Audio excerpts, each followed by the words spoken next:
All right, so welcome to, I guess this is week 9 of 11. So we only got 2 weeks left, and the next 2 weeks again are going to be working on our final project and putting the last few pieces together, getting the sheets put together, the views and the schedules and that kind of stuff.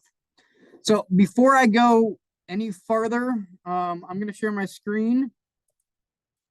And I want to talk to you a little bit about the templates that you built. We had these awesome templates that we built. And if most of you remember, we had some really cool templates inside of our project template. We actually had floor plan templates that we made grids, and we utilized grids. Now, a lot of you guys have been working with your grids off, which is totally cool. Okay.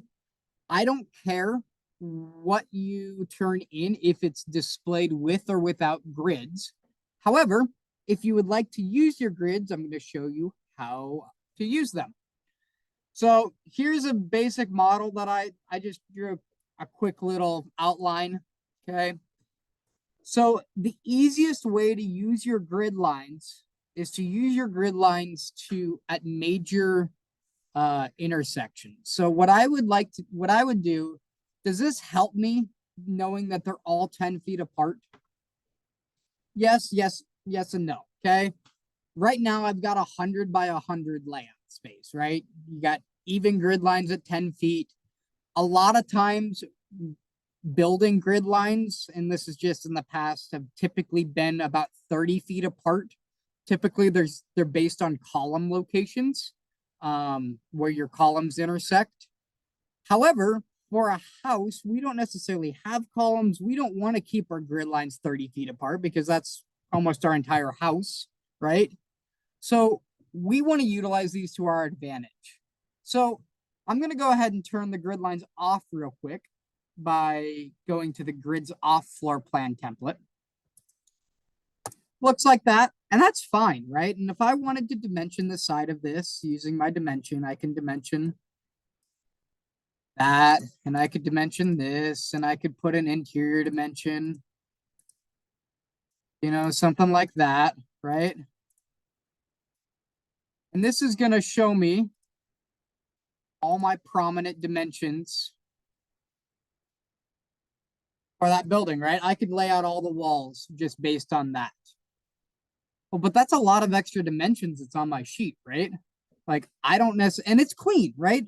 Don't get me wrong. This is not wrong. Okay. Please don't this is totally acceptable. However, if you would like to use your grid lines, let's take a look at how those might be used. Okay. So what I'm going to do real quick, I'm going to delete all these dimensions, and I'm going to turn these grid lines back on. And instead of dimensioning everything, oh, I shouldn't have turned off all my dimensions. Sorry. Let's go back to, I don't know why. No, weird. I don't know why these aren't here, but let's go. Oh, because I selected them all and deleted. So I'm going to go ahead real quick and just dimension this across the top. Again, it's just showing the 10-foot grid that we had built prior. But since we're trying to utilize this for a house, let's go ahead and utilize the grids to our advantage. So I don't care to use A and B. Okay. Maybe that's part of my project site, right? Maybe that's my front lawn area, but that doesn't necessarily mean A has to be the edge of the house, right? So what I'm going to do is I'm going to make C the edge of my house. And I'm going to align this C line to this wall. So again, using your align command, you want to pick where you want to align, then what you want to align. So where is the wall? What is the grid line? Okay. Same thing here. Where the wall? What is the grid line? Okay. And so I'm going to dimension, or I'm going to place these grid lines on prominent items, on prominent walls. And by placing grid lines on prominent walls, it then makes it so I don't have to dimension that. All of the information lives on the outside on the grid, and I can find that out. So it keeps your drawings a little bit cleaner. And I could change everything here to right now project setting. By default, real quick, this is something I want everyone to do. So everyone pay attention. By default, what am I seeing right here? 13'2" and 1/32 of an inch. Is that a measurable tolerance? 32nd? Absolutely not. 16th is cutting it close. 1/8 inch is where I want, okay? So what I'd like to do, let's go up here to our Manage tab.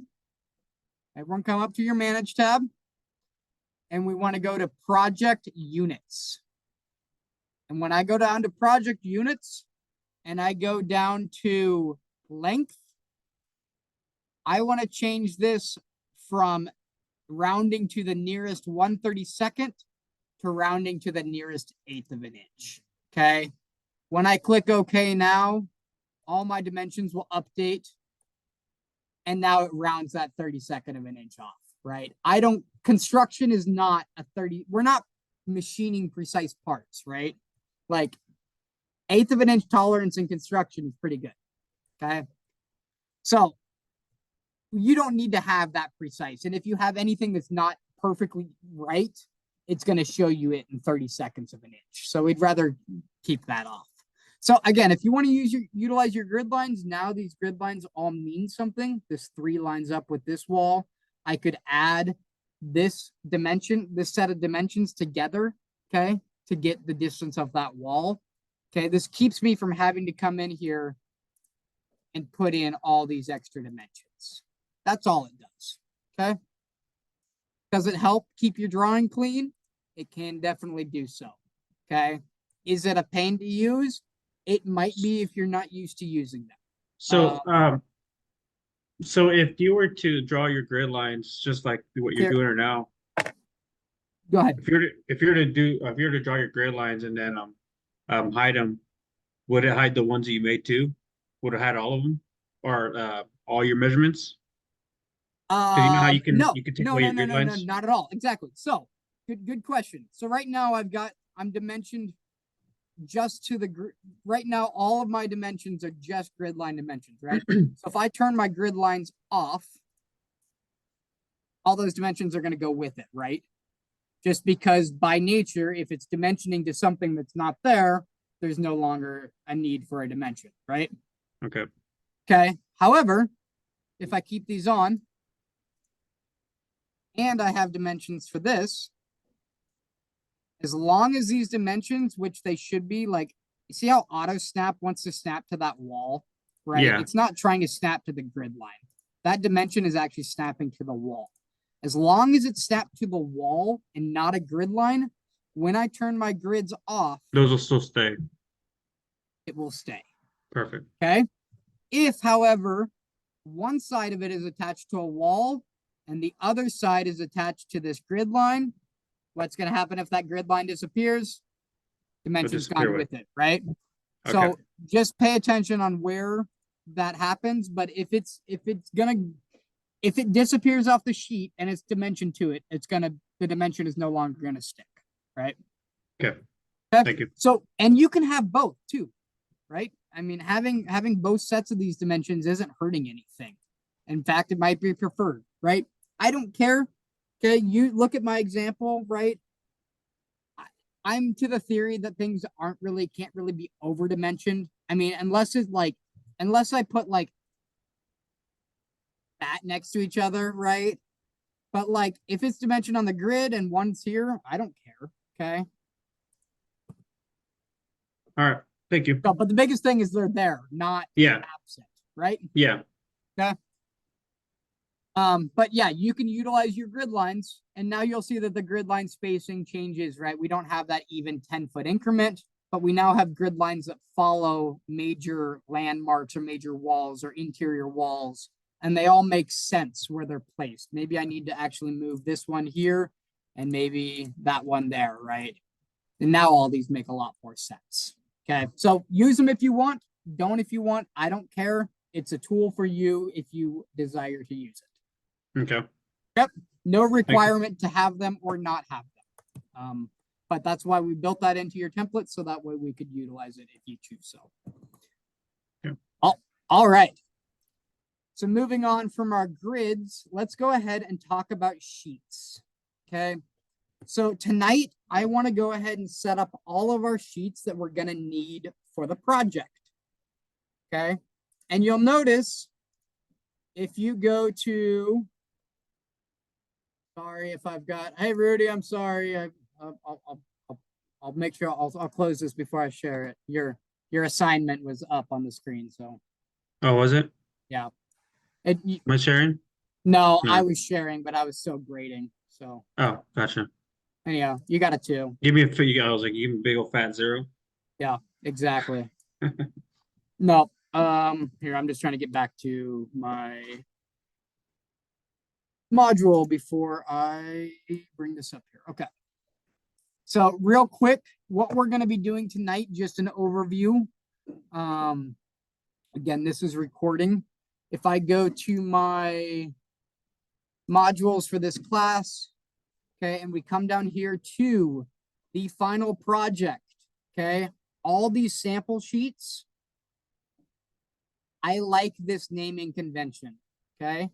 What you see here is what I want to utilize moving forward. So that's what we're going to be building tonight, is all 6 of these sheets, okay? Starting with a 3D view, the floor plan, exterior, enlarged plans, schedules, and a 3D view sheet, okay? So if you need any help with your naming or whatnot, again, this is all available right here at the bottom in your modules.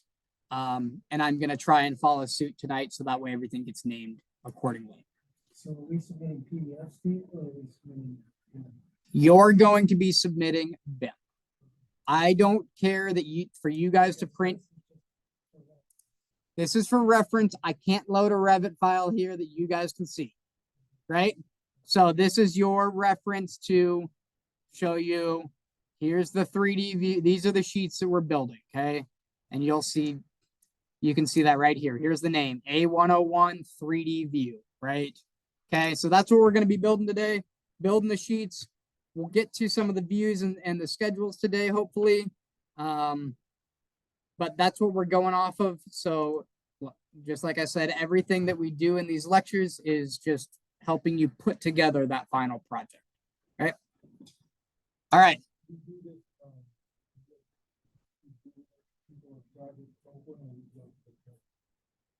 So you're okay. So just real quick, did you utilize the template to build your project?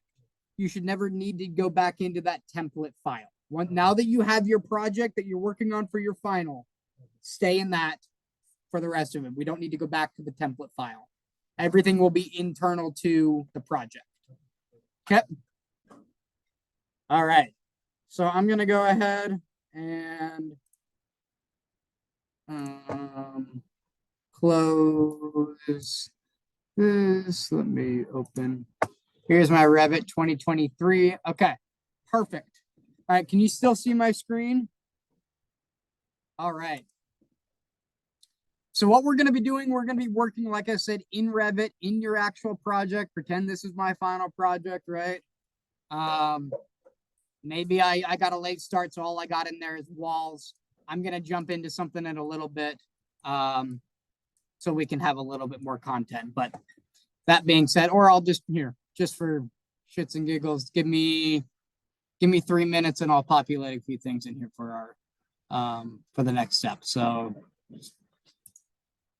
hang out for just a minute. I just want to throw a few windows and doors in here just so I've got something to schedule when we get to there. I know I'm jumping ahead, but I don't want to have to pause later when we're in the thick of things.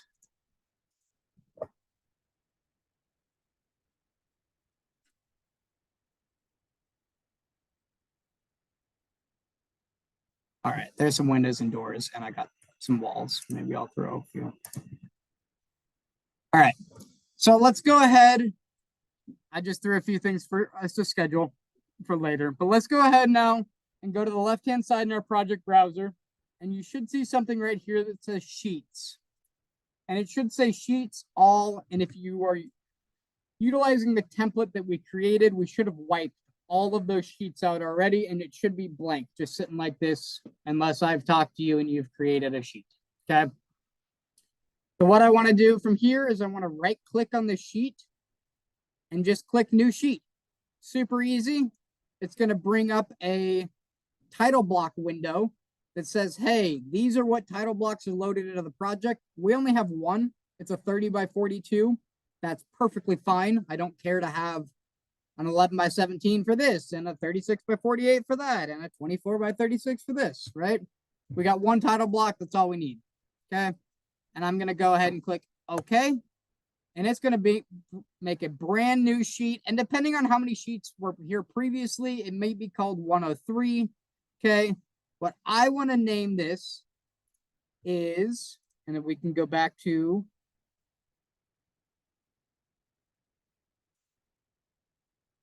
our modules, just to make sure that we're naming these the exact same as here, but this is going to be sheet A101. Okay. So the number is going to be number A. Again, capitals for everything, please. Okay. And this is going to be 3D. Oh. Again, everything should be in capitals. There's never a time in Revit that any professional uses undercase. Okay.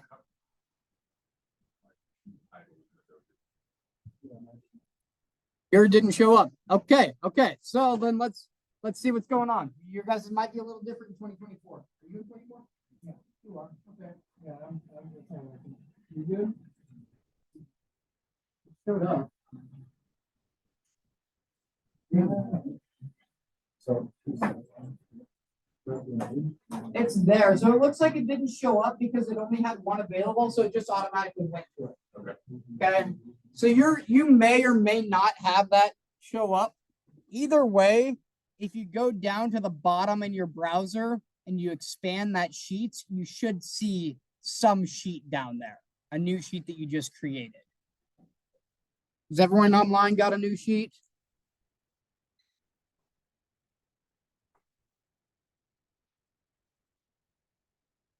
You can just click on it and you can right click here, right click rename.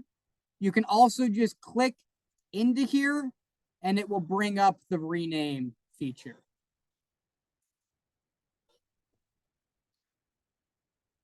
And again, this should be A101, right? I didn't change that. Okay, so this, oh, mine says 103, and let's go ahead and change that to A101. You can right click rename. You can also click here into your into the sheet title.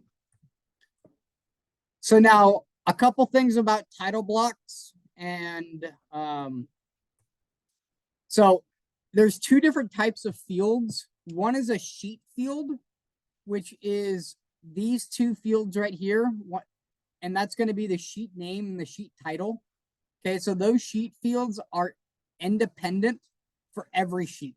Okay, so I could make a sheet B106 or F107. It doesn't matter.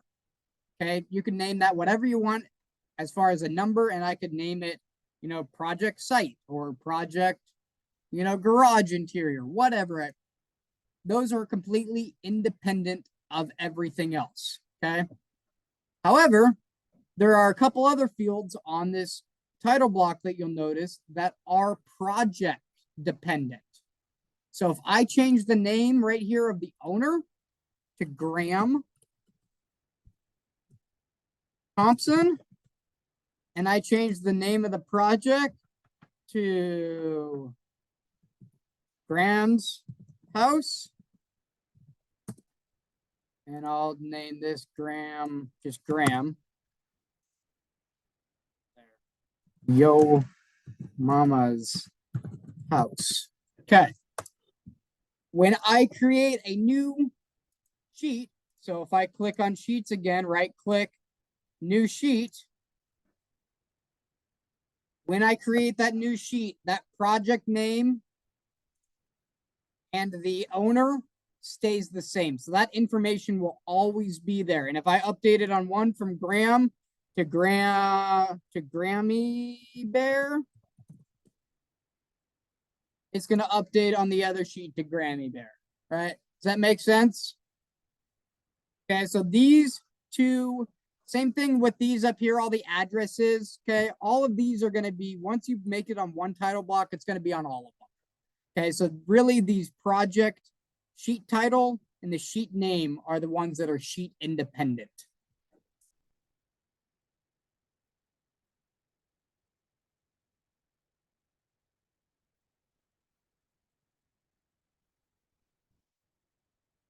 All right, has everyone got some type of a name? So it on already there? so when you make a new sheet, it already makes a new A102 or A 102, right? So the when you create a new sheet, because we created a 101. So I created a 101. I'm going to delete this 102. Okay. If you name your sheet correctly, Revit is smart and it wants to take the next The one next in one. place. Okay, that's what Okay. I noticed that. However, that's for the sheet number. Okay. You'll notice that sheet name, when I create a new sheet,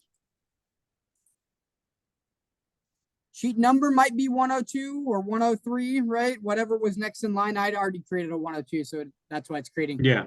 But the sheet name is always going to be unnamed. Okay.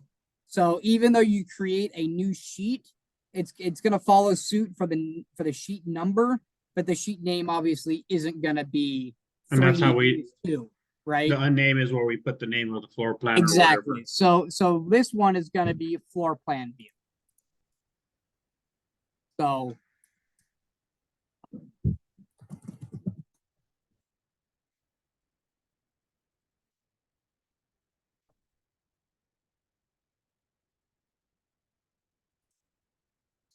currently we should have the A101 3D view and A102 floor plan view. And there shouldn't be anything on them. Okay. We'll move stuff on them as we make it.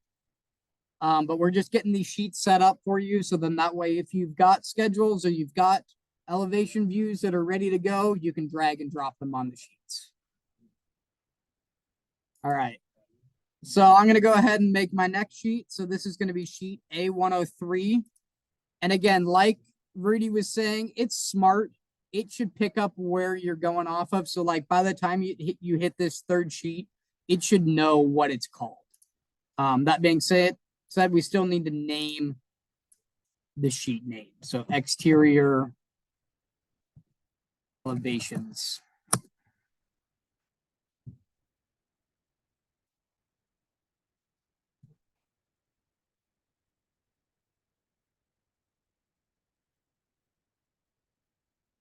So sheet A103, exterior elevations.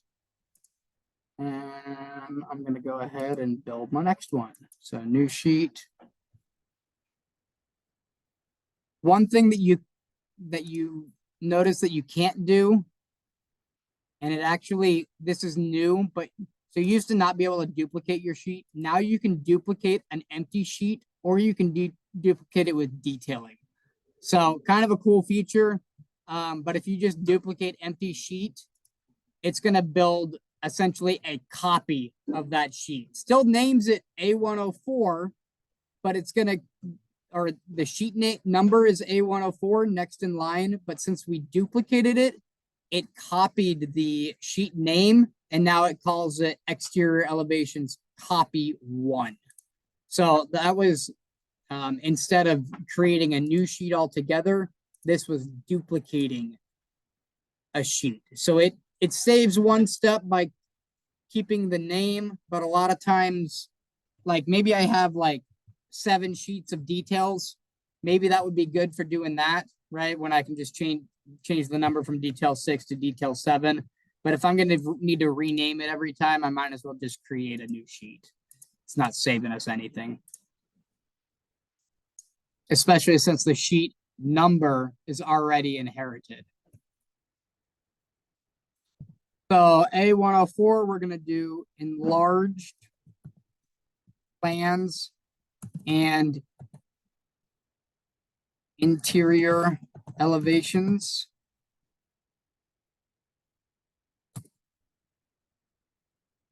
And if that spills over on here, I don't care. Okay. If you care, you can just change this to, why don't we do this?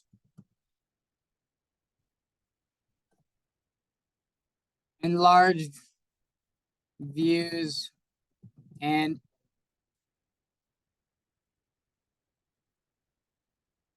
int elevation. Does that help? There you go. So that kind of cuts down the title name. You can call it enlarged views and int elevation, and that will fit in the title block a lot nicer. You're not trying to put one of the views. In the title block? You mean it's just way too big? So we need to change the crop view on your view or scaling or something. We'll get to that. That's a common thing, especially when you're dealing with stuff that's enlarged because it's now a bigger scale. Okay, so a lot of times we just need to make sure your crop view is on and it'll work fine, but we'll get there. All right, let's build 2 more sheets. Okay, we got A105 to build, so I'm gonna just, again, I like doing this new sheet. This is gonna be A105, and this will be named schedules.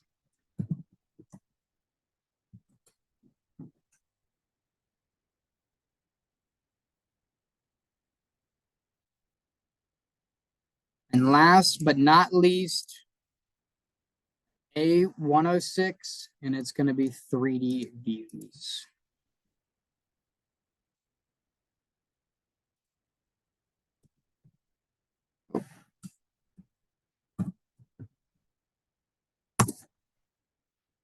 Okay, so we should have these 6 sheets now. A101, 3D view, A102, floor plan view, A103, exterior elevations, A104, enlarged views and interior elevations, A105, schedules, and A106, 3D views. Is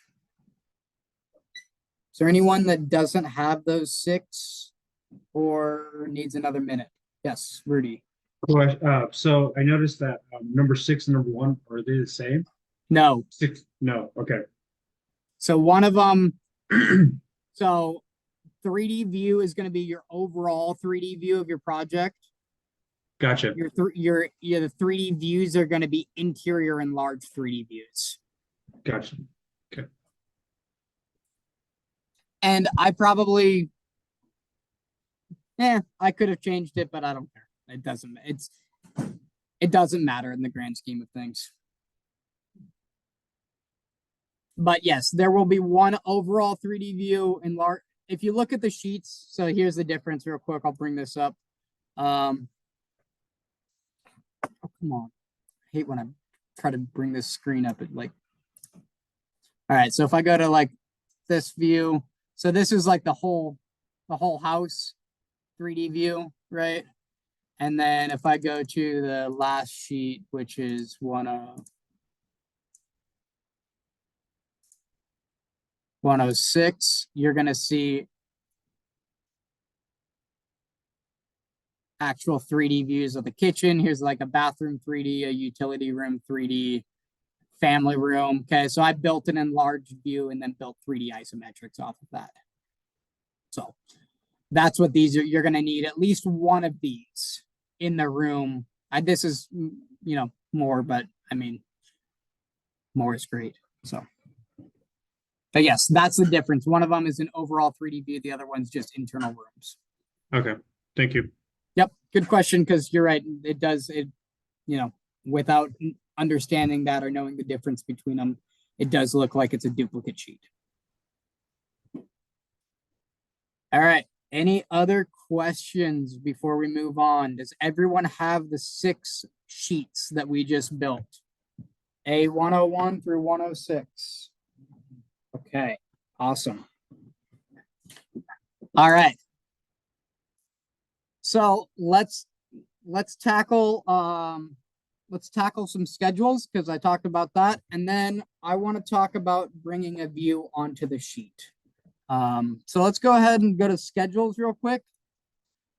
And again, this is kind of just, I wouldn't say tedious stuff, but it's just kind of going through and selecting, taking the schedules, looking at what you have and what you're trying to accomplish. Okay.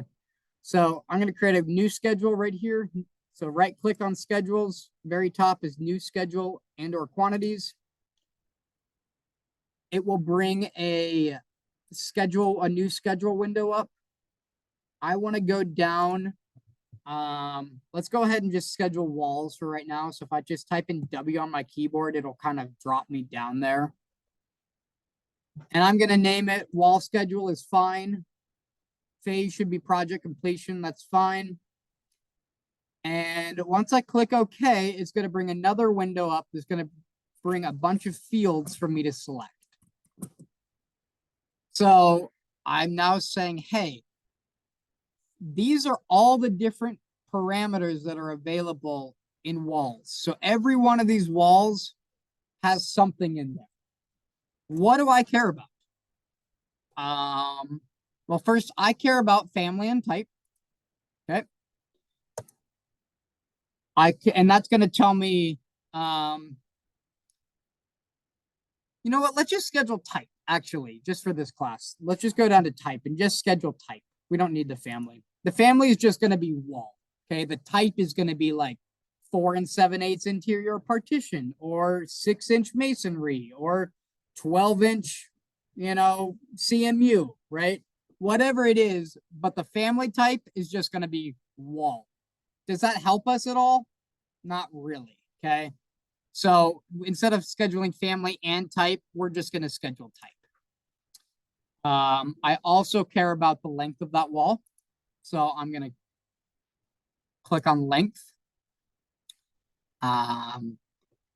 What else do we care about on that wall? Huh? Area? Sure. I like that. Okay.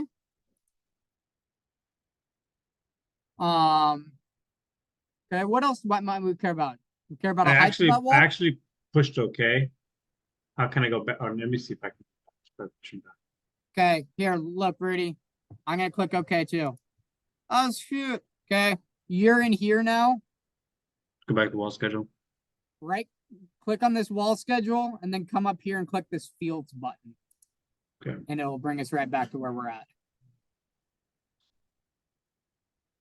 You get it? No. Did someone get locked out? Or is it? I don't know who that is.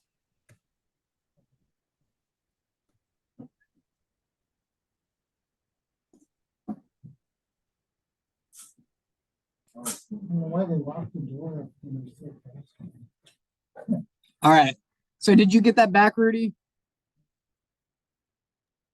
I didn't get it back, but can I start it all over? Sure. We can start it all over. Let's go ahead and right click that wall schedule and click delete. And then we're back to square one with no schedules. Yeah, Okay. I have no schedule. All right. So let's go ahead, right click, new schedule and quantities. We're going to go down to W for walls. Call it wall schedule. I want to include type. I want to include height.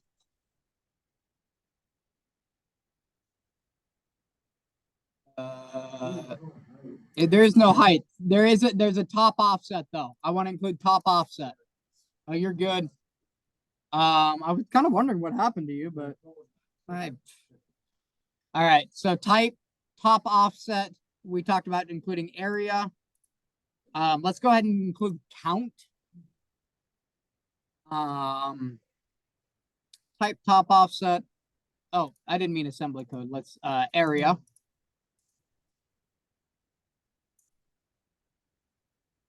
Count. And I don't care about the width. I care about the length. And let's keep it in this order. So if you have any of these out of order, let's say maybe the count is all the way at the top. Okay. You can click on that button, click on the parameter you want to move, and you can use these down or up arrows at the bottom to rearrange that parameter order. The order that it's in is going to be the schedule order from left to right is the same as top to bottom. Okay, so that type is going to be my left-hand side, and that count will be my right-hand side of my schedule.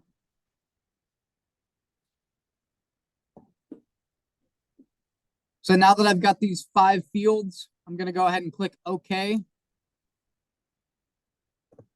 Well, it doesn't look like it likes top offset for me, so I'm just going to right-click it and delete column. I don't care about it.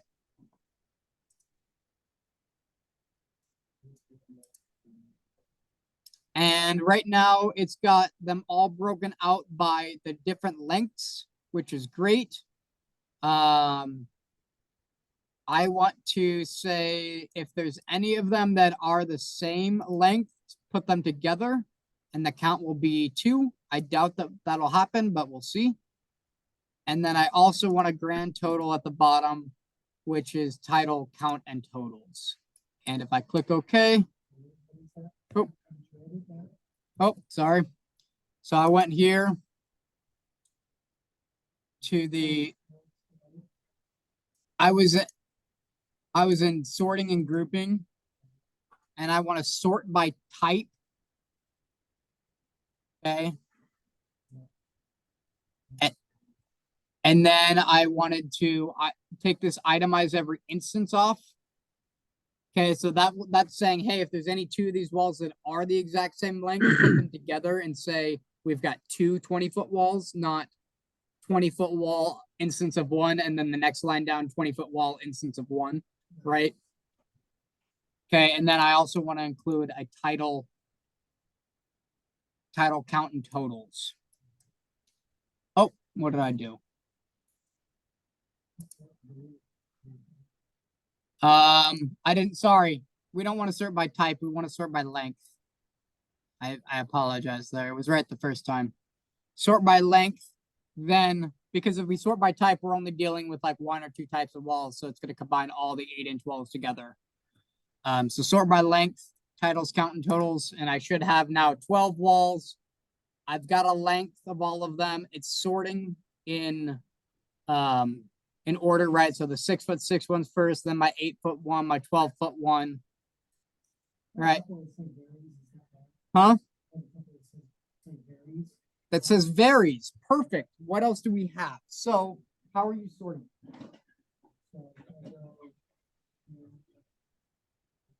So it's combining no, so go to length and then go no. Then by area, I guess. Why? Oh, because you have a lot that are the same. Fine. I'm adding ink. So then by area. Sorry. Because it's like. So maybe you had some that were given. Okay. So is this great? Cool. It's helpful. I would like to see a total on this. I don't care about a total necessarily of the count, right? I can see that right there, the 12, right? I don't need to add all those ones together. It's already doing that by giving me a grand total. But what it's not doing is it's not calculating the total square footage, right? Or the total length. So let's go ahead and make it do that. So if I go to this formatting tab, so the 4th field down on the left-hand side in your properties, and we go down to area, you'll see this right here. It says no calculation. We want to change that to calculate totals. We also want to do the same thing for length. So click on length, calculate totals. When we click OK, now we have 2,232 square feet of wall surface area and 245 linear feet of wall, right? Or whatever yours has. Okay. So that's a wall schedule real quick. We're going to make 2 more schedules and then place them on this sheet. So let's go ahead. We built a wall schedule. I want to build a door schedule and a window schedule. So let's go ahead and right click again on schedules. And we're going to click the new schedule and quantities button. Just like before, instead of clicking W for wall, I'll click D for door. And it might not be the first one, but I can scroll down and choose doors. And I want to create this new door schedule called door schedule. I click OK. Again, we're going to want to pretty much the same fields as before. We're going to want the type. We're going to want a height, maybe a width, and a count. That's probably good enough. I don't care about the area, the square foot area of a door. That doesn't concern me. I'm not ordering paint for it. So type, height, width, and count. And once we've got all 4 of those fields, we're going to go ahead and click OK. Height, type, width, and count. Okay, so these fields right here, type, height, width, count. So in this project, it looks like I've got 4 doors, 2 of them that are maybe an exterior, 2 of them that are an interior. Does this schedule do me a lot of good like this? Okay, what would I need to do to help this along? Sort and group, there we go. So what would I want to sort by? Height and width, right? That's going to give me my 2 different types. Now, for this instance, okay, instead of sorting by height and width, I'm just going to go ahead and sort by type. Okay, before we may have only had like 2 or 3 different wall types, or maybe only 1 wall type. So combine them all. This time, every different type is going to be a different window size. Okay, so if I break them out by sorting by type, I don't necessarily need to sort by height and width. Okay, it's already kind of doing that based on the type that it is. And then I always like to include the grand totals. On this, the height and width, totaling those up isn't going to do me anything, right? Like adding that together. So I don't need to go and build any of these calculated totals, right? We don't need to mess with any of that. Okay, but what I do want is I want to take this itemize every instance off. Okay, and that's going to combine anything that is like items. So if I click OK, you now see right here, I've got 2 of these doors and 2 of the other type, right? Instead of, I don't like adding up. Exactly. I never, Revit's smart. Okay, good. Awesome. It's your project. This is my project. Okay, everyone's door count should be different. Or if it's the same, it's right. Okay. So quick down and dirty door schedule, 4 different parameters with scheduling, right? Type, height, width, and count. Okay. Last but not least, let's go ahead and build a window schedule. If you notice, if you look at my example online on our, let's see, I think if I go back 1 page, so I've got door schedules, window schedules, wall schedule, room schedule, furniture schedule, and casework schedule on here. Okay. I don't care about room schedules. We're not going to worry about rooms and having to assign them. It was something I did in the past. It's helpful, but in all honesty, it creates so many questions and errors, and people are just mad. It's not worth it. So I will relieve you of the headache, and we don't need to do room schedules. Okay. So we don't even need to build and assign rooms. That's something that I've done where I take a living room and say, these are the edges of my living room, and this will become a living room, and it'll calculate the total square footage, right? Well, that's great, but it's a lot of extra little tedious work that I don't think we need to do right now. So if you want to, you can ask me and we can dive into room schedules or rooms at a later time.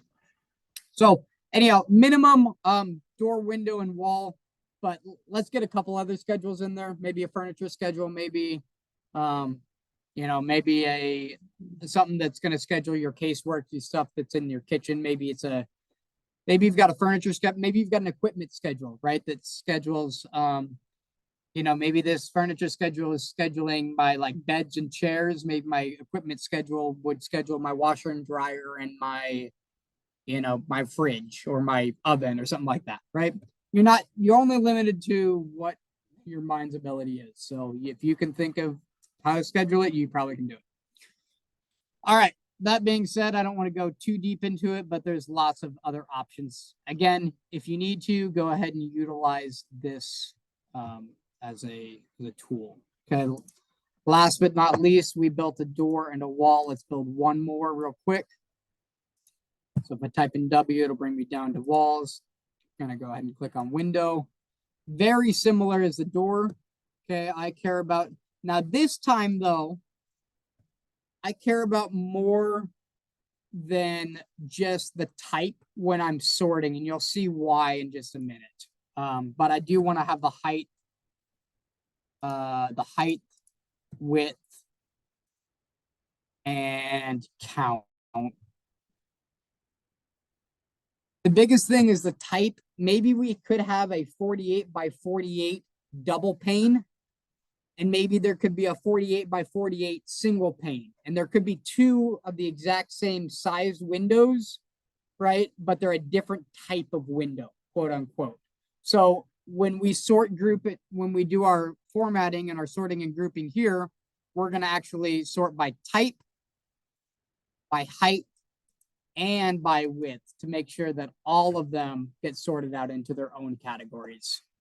Take them, itemize every instance off, turn grand totals on, and we should be okay with that. And again, I don't think there's any useful information of trying to schedule the height of the window, like add those together, right? Give me a grand total, calculate those. That doesn't do any good, right? But it does do me a good that I know the three different types, what the height, width of them is, the count. Okay, that's all I need. Cool. Any questions on schedules? Pretty simple. Casework is probably still going to be, I would probably just do it by type. And then just to make sure that like if you have two tables, they combine together, right? So like two of the same size table you want combined together. So, or two of the same type of cabinet, right? If we've got two bases that are the exact same, we want those to group. Okay. And again, you can take a look at some of the examples online if you've got questions. All right. It's 8:30. Okay, let's go ahead and we want to go hard or we want to go easy? Class vote. Tackle a hard subject or an easy one? Oh, if you guys don't care, then let's go hard. Screw it. All right. So I want to talk about enlarged views and an enlarged 3D view real quick. So part of the package is for you to turn in, and let me just pull up this sheet on here, but is for you to turn in enlarged plan views and interior elevations. Okay. And so this one right here, this is the kitchen. Okay. So this is an enlarged plan view of the kitchen. It's at you can see right here. Oh, it's hard to see. I wanted to zoom into that, but it's at a scale of 1 inch equals a foot. Okay. A lot of times you're going to be dealing with a scale of like an eighth of an inch equals a foot. Or a 1/16 of an inch equals a foot for your larger drawings. A 1/2 inch, 3/4 inch, 1 inch equals a foot. All of those are going to be much larger scale, bigger drawings, right? Okay. So this is just the kitchen, right? You can see that it's pretty large on this sheet, but if I go to sheet like 102, right? That kitchen isn't that big on there, right? It's not huge, but it's not really big enough for me to detail it in full detail. Okay. Again, keep in mind that what you're seeing on here is very bare minimum. I expect you to at least meet what you're seeing. Okay. So that being said, what we're going to do is we're going to build an enlarged view. And inside of our enlarged view, we can then take that enlarged view and build an enlarged floor plan. We can also put in some interior elevations to go along with that, which we'll do next week. And then last but not least, we can take that enlarged floor plan and actually use it as a quote unquote room area guide to build a 3D view and orient it. So I just build a 3D view of that smaller enlarged floor plan. Okay. So that's what we're going to do here. I'm going to build a quick little, I'm going to throw a table in here real quick. So if I go to, let's see, do I have anything in families here? Let's go down here. I don't have any furniture in this yet. So let's go to insert. I just want to throw a couple pieces of furniture in here just so you can see it nicely in 3D.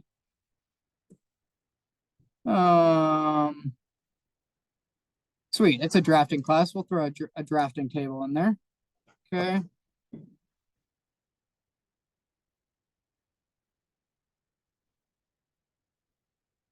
Okay, and then let's go get a chair. Maybe I'll make this little office room.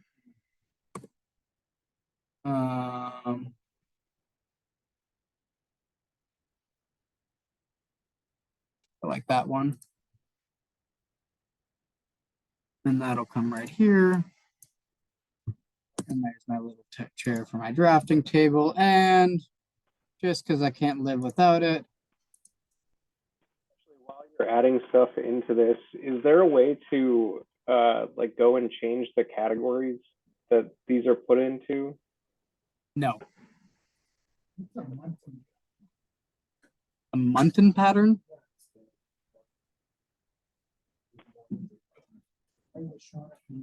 So where you change the category of a family? No. Unless you go in and you edit the family and change the category, we can do that, but not at the surface level. Okay, gotcha. Is there a reason that you'd want to? It has to do with all the ones that I've been downloading. Like some of them just go under generic when they're like appliances or they're furniture and they go under generic. Okay. So are you saying the ones from the Autodesk family though? Like from here? No. Or are you talking ones from BIM Object? They're from BIM Object and from a few other websites, and I got a couple of manufacturer ones too. Cool. Let's look at that real quick. So yes, you can. Let me just do this real quick. I'm gonna download this. I'll bring this, deselect all. Oh, I think I already have this one downloaded. Hold up, let's just load this in. Load family, go to my computer, download, downloads. Here, I've got one right there, perfect. Okay, so what you can do real quick, if it's something from BIM Object, this isn't going to work necessarily with stuff that comes from the Autodesk cloud. Okay. I think all of those are going to be locked down for the most part on being able to change the category. Let's go here though. Let's see. All right. So if I go to this, like here's this plumbing fixture, right? I'll just put this in this room. Let's say that for some reason, let's say it came in as a generic model and I wanted to be plumbing fixture.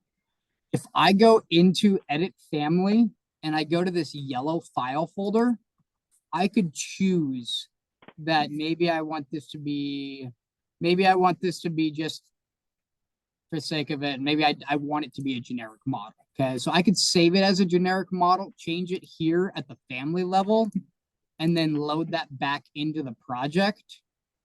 And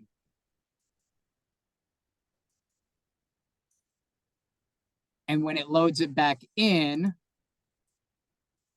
this is now a generic model. Super helpful. Thank you. Okay, so yes, you can do that for downloaded family from BIM object. If it came from here, like let's just go to this chair. If I click, I bet I could do it. I bet I could change this to an electrical, like let's just change this to a generic model and see if it gives me an issue. That's fine. Save it there. It looks like it doesn't have an issue. So if there is a reason you want to change one of the ones out of the cloud, it looks like you can, because once you download it, it's then yours and you own a local copy of it. You can do what you want. It's not changing the actual cloud file. So you can do that.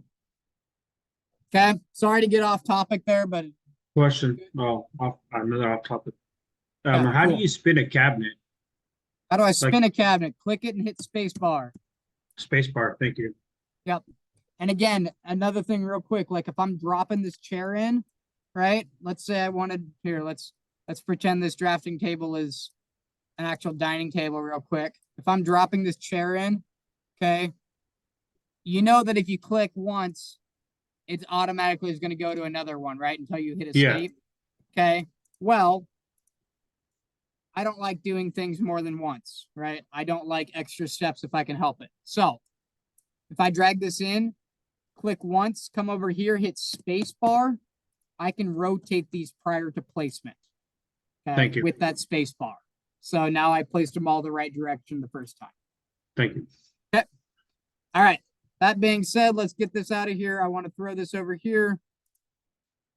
Get that there. Let's get I'll get one more thing for it. Let's go to, I got a lamp that I want to put in back in this corner with my couch. And let's get my couch. Insert, load family, and I'll just type in couch.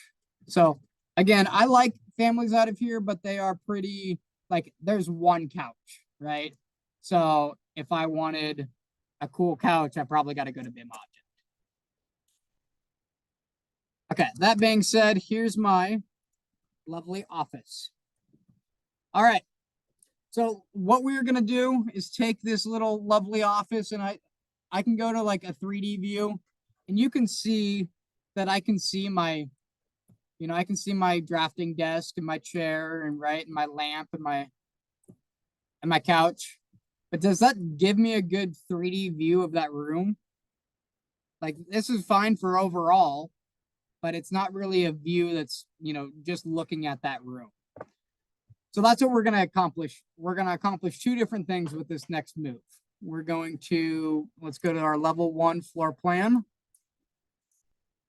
And I'm going to use, in my view tab, I've got a call out, and I'm going to utilize this call out to create a rectangle around the room that I want to create an enlarged view of. So I want to use the rectangle. I'm going to click the top left corner, drag it over, click the bottom right corner.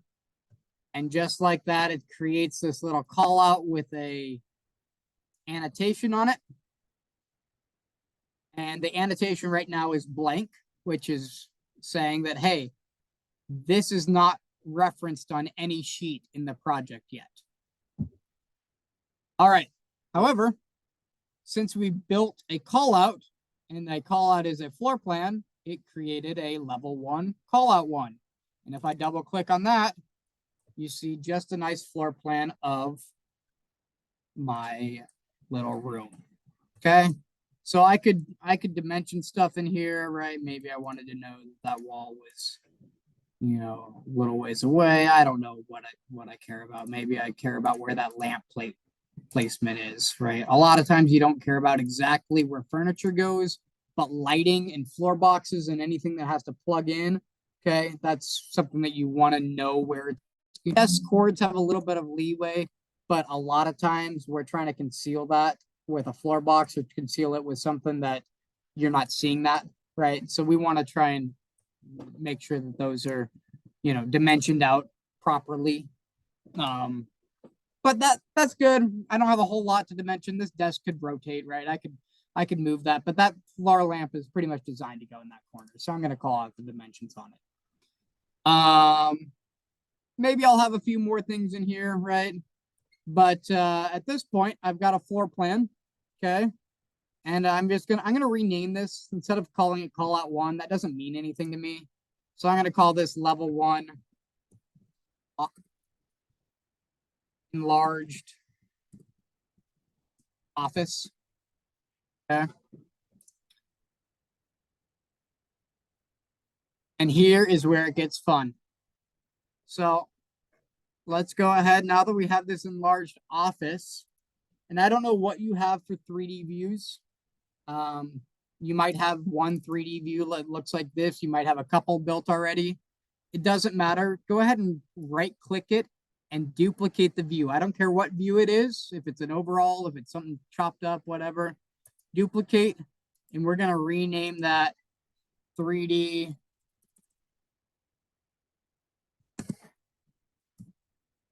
Come on. 3D enlarged office.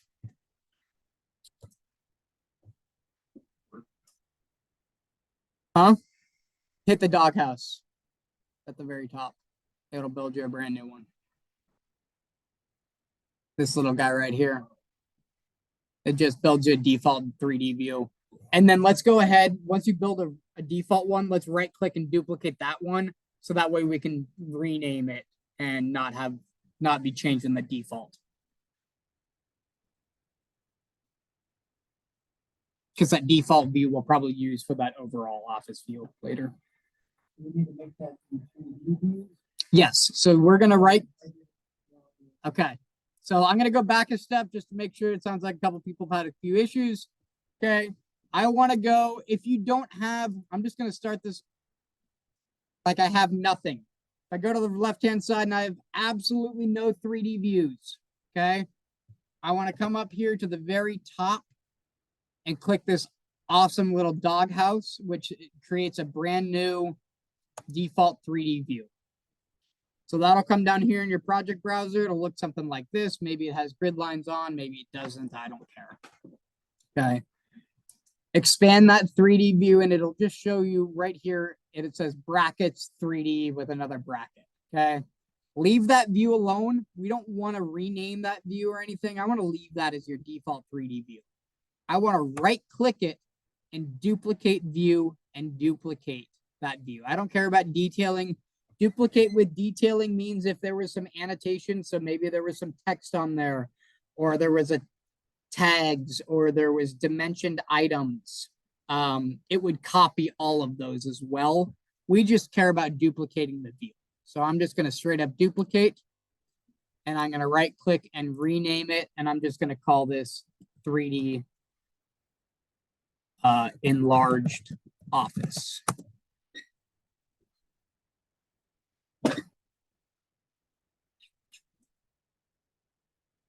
All right. So now we've got a view that says 3D enlarged office, but I'm looking at the entire building. So this is where we take the two steps together, right? We built this on our level one. We built this enlarged view, right? Created that floor plan. Okay. Then we duplicated the 3D view to build a brand new 3D view that we can alter. Called it 3D office. Now we're going to link them together. Okay. So this is the really cool part. Kind of tricky. Pay attention. We come up here to what's called our view cube. Okay. It should show you top, front, right, left, whatever. I don't care about any of this. What I care about is to the right, there's this drop down arrow. Okay. It's called the context menu. We're going to click that drop down arrow. We're going to go down to orient to view, which is like the 8th or 9th one down. We're going to go over to floor plans. And then we're going to go over to the enlarged view that we just created, right? So mine's called level one enlarged office. When I click this, the magic happens. It rescales it. I can come back up here to my view cube and click the bottom left corner. And I now have a view that's just showing me that office, right? All right, well, this looks cool, right? But it's not necessarily showing me everything. Okay, maybe I need to raise this up. So this is what's called a section box. So this outside, you'll see this kind of this cube that lives around the area that you selected. If you click that cube, you'll notice 6, count them, 1, 2, 3, 4, 5, 6 sets of drag arrows appear. Okay, each one of those drag arrows corresponds to a face. Okay, so if I wanted to see farther inside, I could drag that over and see farther inside. Okay, if I hit Control Z and come back, if I want to see higher up, I could drag that section box and see all the way to level 2. Right now, it was cutting me off at 7'6" because that was my default cut plane on my enlarged office view. Okay, that just by default, that's where it's cutting. So I'll probably raise that up so I see the top of, my room. So you bring the arrows up by clicking this cube that surrounds all of your lovely walls. Click that cube, then all the arrows will come up. And you can click any of them and drag up or down, in or out, left, right, whatever, right? They all correspond to a spot on that view cube, an orientation, right? So this I don't one have that here is- little arrow that you're Huh? showing. Oh, there it is. Never mind. The little arrow. It's Oh, the transparent walls. or, That's like, where we're going semi-transparent. next. Oh, Thank you, okay. Addison. Good segue. So before I go to transparent walls, let's come down here, and this shouldn't be on a template. If it is on a template, let's go ahead and make sure that it's off. We haven't built any 3D templates, but you never know what's out there.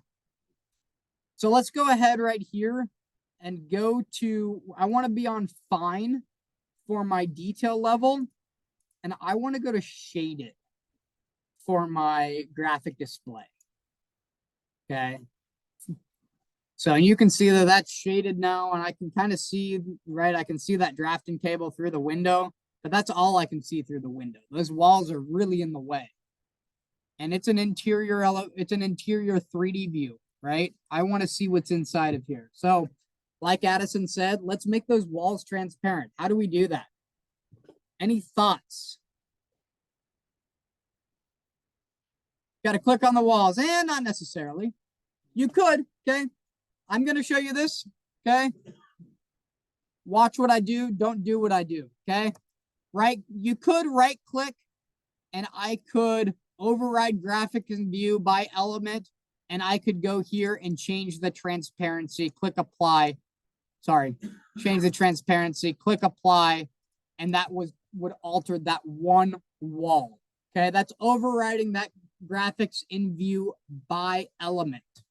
I don't want to do that. Okay, so yes, that's an option. You can click on the wall. We could control the color of this wall. We could control the transparency of the wall, but I don't want to do it singularly. Yes, I could grab all the walls and grab them all and do the same thing, but right, let's go ahead and do this smart. Instead of grabbing them all, let's go ahead and let's go to your VG, which is your visibility graphics, so VG on your keyboard, or up here in your modify in your view tab, this 1 second to the left-hand side, this visibility graphics, okay? Let's go down to walls. So again, you can just click anywhere in here and type in W and it'll bring you down. And then let's just go ahead right here on the third one over, and it says transparency. And let's just go ahead and make that 60% transparent. Click OK. Click OK here. And now all of my walls are 60% transparent. Okay, and maybe 60% is not enough. And maybe that drafting table is in the wrong space. Okay, I'll hit spacebar and flip it around, right? Maybe these walls I want, maybe I want them to be like 90% transparent. Okay, so I could come back down here, change this to 90%. Okay, so you can still see that there's a wall there, but man, I can sure see through it, right? So when it comes to enlarged 3D ISOs, you're gonna want to show me through these walls. Okay, if those walls are 100% opaque or 0% transparent, it's really hard for me to tell what's going on in that 3D view, right? So we want to make sure that whatever we do to our walls is portraying what's inside. Okay, maybe this view, check this out. Maybe this view, I back this up just a hair,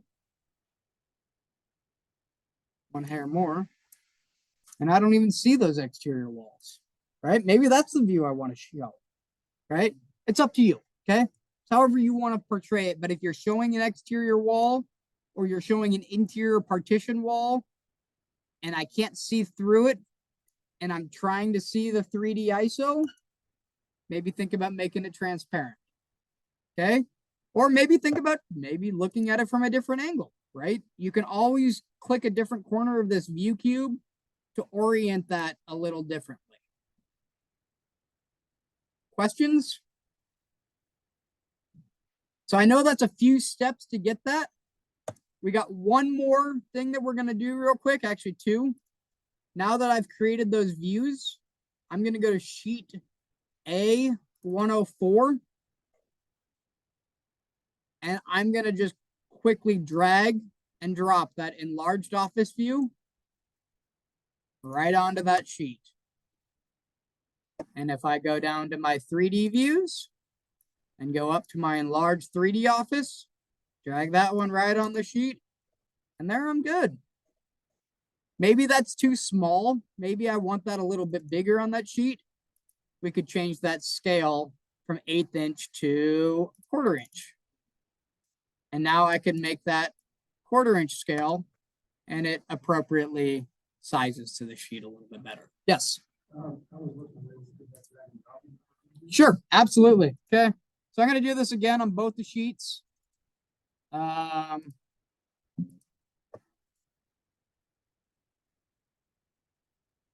So real quick, if I go to open the sheet I want, which this is the enlarged view sheet, right? And I want to throw my enlarged plan view on here, I literally drag it and drop it. And then once it's drug over, it'll be sitting here just like a family. Just pretend it's a family from your family browser, right? Just drag it over, drop it where you need it to go. And then change the scale. If you want it to be larger or smaller, we can change the scale to accommodate that, right? Okay, the same thing real quick with the 3D one. Okay, I built that 3D view. I'm going to throw that 3D view on. Now, real quick, here's kind of a quick tip. So let's say, here, let's delete this view real quick.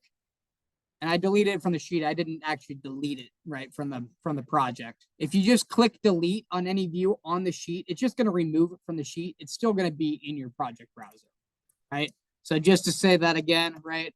This view is here. If I just click delete, it removed it from the sheet.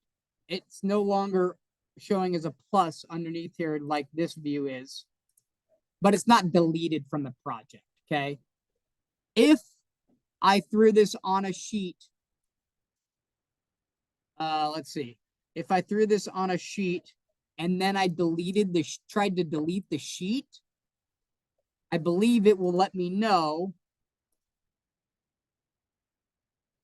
Oh, and it doesn't do it in this one. It used to try to delete the view and let you know, give you an error. Now it just deletes the sheet, leaves the view alone. Okay, so you can't really delete your view unless you try. Yes, that's where we're going. Hold up. Perfect. You're stepping one step ahead of me. All right, so let's look at this. Right now I've got this at 1/4 inch scale.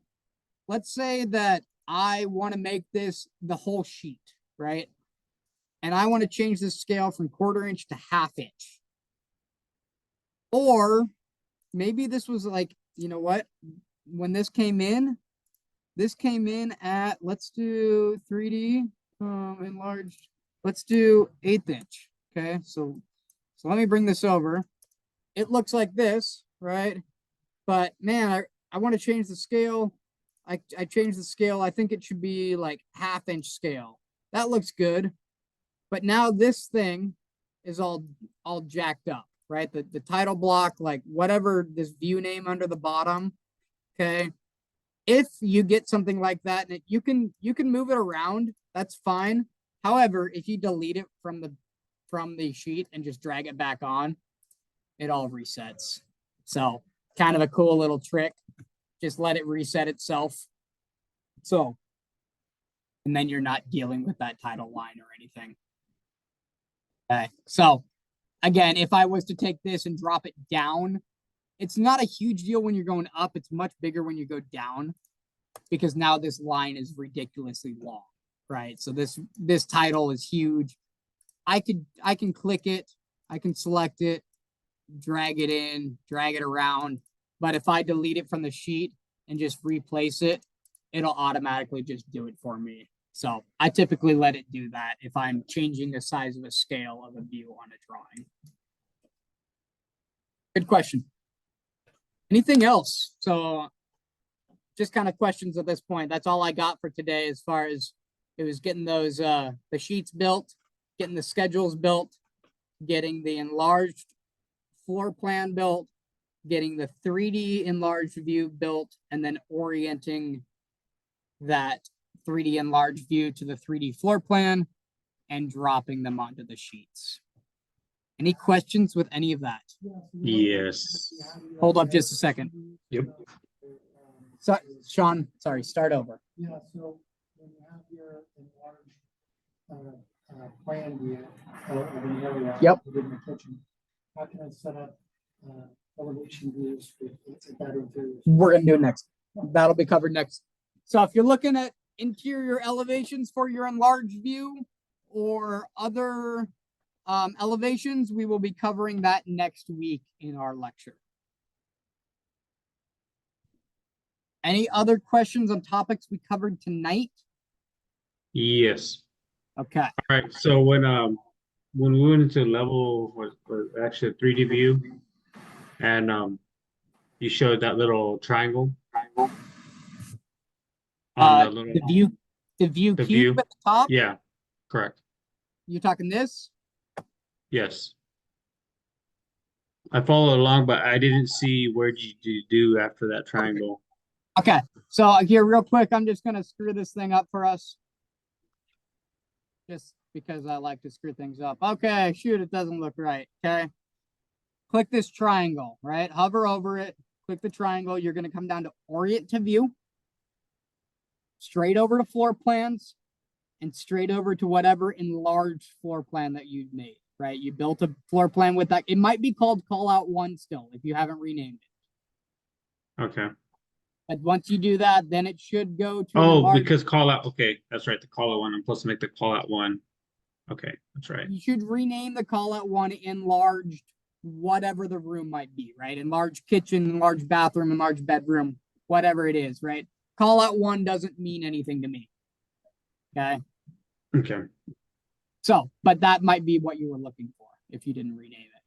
So, and then last but not least, Rudy, come back up here and click the corner of that view cube and it will reorient. Because once you orient to view, it puts it back in a plan view orientation. So you got to click that corner to get it to. Okay. To view in 3D. In 3D. Correct. Correct. Okay. Yeah, it's always in 3D. It's just you're looking straight down on it. You're looking at a. Yeah. Right, because what did we do? We oriented it to the floor plan, right? So it's orienting exactly to the floor plan, the constraints, right, which are the dimensions, the outside edges of that enlarged view, and it's looking straight down. So it's doing exactly what we tell it to do, and then we just need to tilt it back up. All right, anybody else? Yeah, call out label.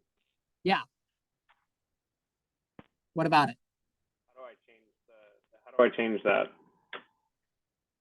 I would just change like the actual label, or Yeah, so like on my level 1 floor plan view, it just says dash dash dash. How do I change that and label it? so just rename it. Like if I build a brand new call out real quick.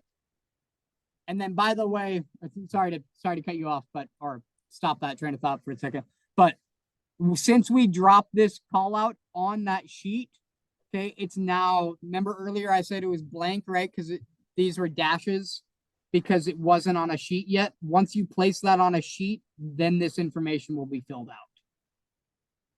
out. But you wanted to, okay, so back to if I created a brand new call out and it just called right here, call out 1, right? I can just right click and rename it and then call it like enlarged porch. I've got mine on the A106, but it didn't change it from the dashes. I still just have. Can you share your screen? I'm gonna stop sharing mine. This might be useful for other people too, so. Okay, that. Yep. What are you saying? It's still saying call out. Still unlabeled here. What? Okay, well, stop. Go back to, so you've only done one of the 2 steps that I did. You threw the enlarged 3D view on the 3D view, right? Yeah. You need to go to sheet A104.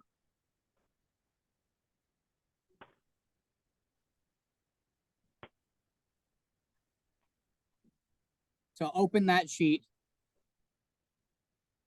I don't know why it didn't open, but go ahead.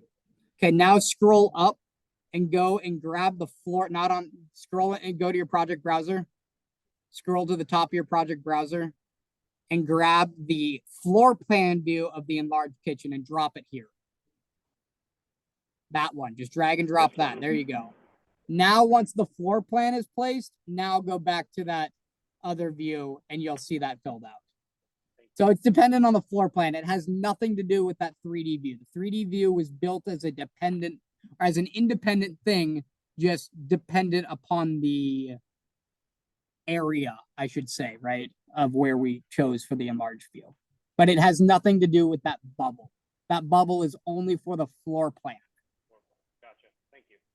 Yep. So Thank you. Good question. So when you create a call out, when you make a call out around an object, is it supposed to automatically go in your properties on the side? It'll automatically pop into your project browser. Mine is not.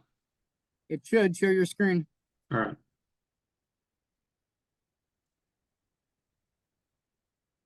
So at this point, I don't have anything else for people. Please, you can hang out, you can take off, whatever. If you've got questions, I'm here to answer them. So, but by all means, you don't need to hang out. Okay, so I did this one right here. Okay, so it's on your left-hand side called level 1 call out 1. It's in your floor plan. Oh, right there. There you go. And so that's the one that. So that's the one I wanted you to. So let's go ahead and rename that. Okay, there we go. So that one Right. should be renamed enlarged view. Enlarged view. So level 1 enlarged office or whatever is that a bathroom? I don't know what it is. Just a spare room, just a little small room. Okay, just call it enlarged room Okay. or whatever. So do I leave level 1? Leave level 1 because that's still referring to what level it comes from. You always typically will leave that level just because, I mean, and maybe you don't have multiple levels you're dealing with, but on most projects you do. So So enlarged view or enlarged, and then what? Enlarged spare room. okay.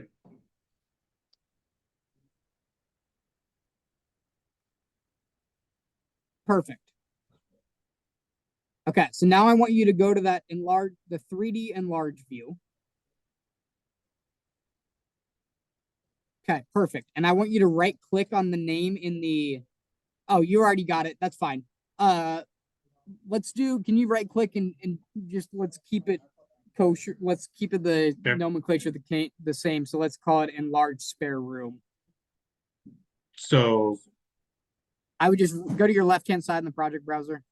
I would just right click and rename that. Nope, go down right there. Just rename that enlarged spare room, just so we're in the same. okay. Right. It says 3D. That way you don't have, because you're going to probably end up with multiple enlarged views, I would imagine. Okay. But now we're linking these directly together is what I'm trying to get at. Okay. I like names that match a 3D view that matches a plan view for enlarged views. Okay. So now let's go to your top right in your view cube. Hold up. Let me move my mouse and get that out of the way. Sorry. Okay. You're good now. So go to that view cube, context menu, orient to view, floor plans, enlarge spare room. And then go ahead and click that top left corner of the view cube. There you go. And so now you can click that. You can change the detail level if you wanted. We can raise that view cube up, change the floor, change the transparency of the walls, whatever you want to do. Okay. Perfect. Thank you. But that's creating that view. And now I just like them both saying spare room in them. That's all I was getting at. No, fair enough. So that way you have, apples and apples, right? Yep. It makes it a lot easier when you here's the other thing. You're dealing with like 2 views. I'm used to dealing with like 15,000 views. So yeah, I like looking at your views. It looks complicated, but it's fun. I like the challenge. Well, but that's the thing. Like this, like mine might look complicated I'm gonna stop sharing. But you go to the project browser, everything is named exactly the way that you know what I mean. Like yeah, it's naming convention is so important when you start to get into sheets that you've got hundreds, if not thousands, of sheets that you're producing. Okay, it is cool too because this is pretty much you're learning how to make a blueprint. Yeah, absolutely. So, anything right. else? Nope, Aaron? that was it in that part. No, I'm good. Thanks. Awesome. Thank you. I'll see you guys next week and we'll pick up where we left off. Hopefully we got a little bit farther along so we can make some more progress. All right. Thanks everybody. I'm going to go ahead and stop the recording.